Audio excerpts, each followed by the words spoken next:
We're down to the final two players at the Shanghai Masters, and what a great matchup here as we have Jannik Sinner, the world number one, a guy who's been dominating the hard courts, going against the guy that has dominated not only the hard courts, but really the world of tennis for so long in the last few years in Novak Djokovic.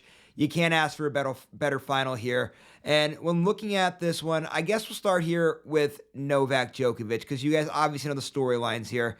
It's been a bad 2024, especially by Novak Djokovic's standards, right? We know he made a Wimbledon final, but he had a very easy road to that final, got routed in that Wimbledon final by Carlos Alcaraz. The big highlight so far of his 2024 was winning that Olympic gold medal, and that was so great to see, too, from Novak Djokovic.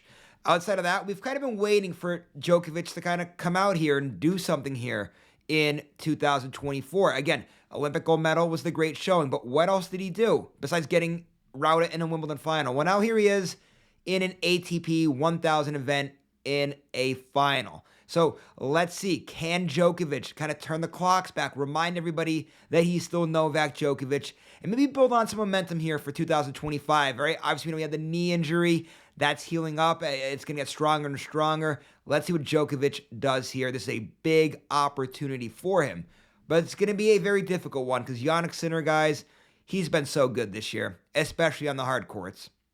Look at what he did in the beginning of this year, right?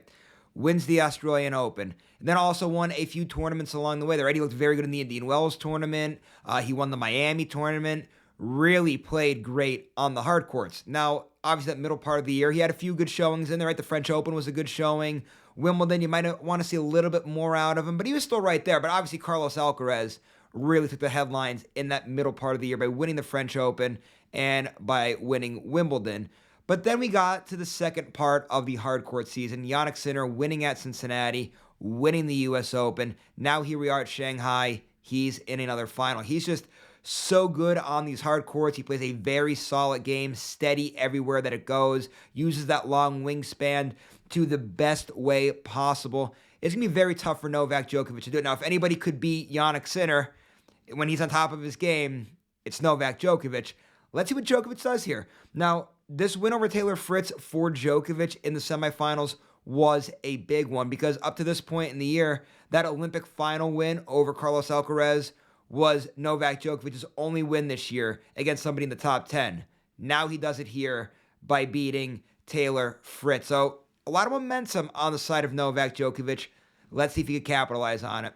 As far as the prediction goes, guys, again, if Novak Djokovic is on top of his game and he's Novak Djokovic that we've seen over the years, wouldn't be surprised if he wins this one. But I'm going with what we've seen so far time and time again here in 2024.